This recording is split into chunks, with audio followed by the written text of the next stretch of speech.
Hindsight is a wonderful thing. It's so easy to look back after an event and see exactly when seemingly inconsequential incidents had a huge impact on consequences. Now everyone has the gift of hindsight, but perhaps a far rarer skill is foresight, an anticipation of how a series of seemingly inconsequential events can alter the future as we know it.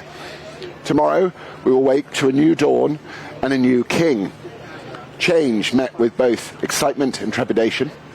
I'm reminded of a poem called The Convergence of the Twain by Thomas Hardy, lines on the loss of the Titanic. In a solitude of the sea, deep from human vanity and the pride of life that planned her, stilly couches she.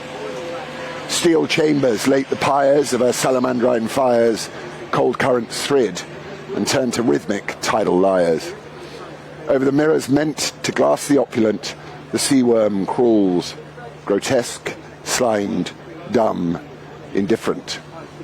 Jewels in joy designed to ravish the sensuous mind lie lightless, all their sparkles bleared and black and blind.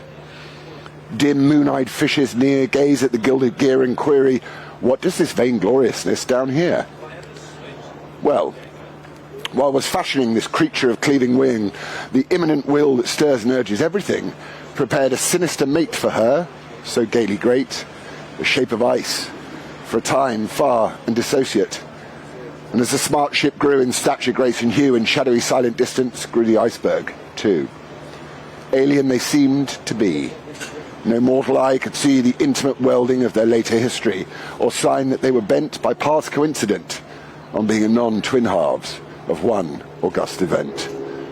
Till the spinner of years said now, and each one hears, and consummation comes and jars two hemispheres. Now many will eye this coronation with a sense of joy and anticipation, much as I imagine those setting off on the maiden voyage of the Titanic did, of new possibilities, great leaps forward in progress and modernity, of unsinkable ships, masters of all the oceans. And yet with hindsight we know that the Titanic was not indeed unsinkable, and in her vainglorious haste to set a record time to New York, those lacking in foresight determined that she would succumb to the overwhelming forces of nature. She had no answer to the spinner of the years.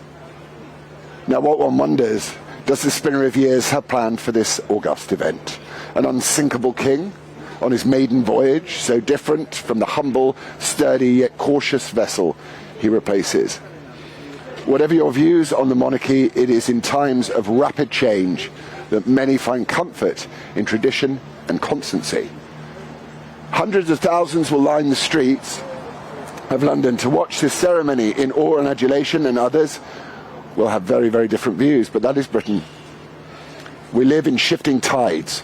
The strong, confident Britain remains, but it has been weakened from within, quietened slightly, as bad actors claw one-sidedly through our history to demean and decry the nation. A righteous self-flagellation is in process, and one hopes that with foresight, our future king is uniquely placed to unite this quietly unfurling kingdom, as his mother did so wonderfully before him. There are already positive signs. After all, a constitutional monarch relieves Britain from having to listen to some swanky little Napoleon like Emmanuel Macron.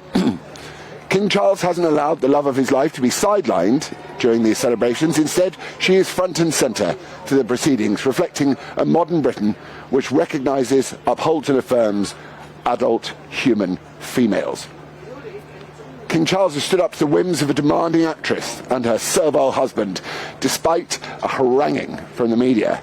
And in William and Kate we see a strong green shoots of hope and humble service.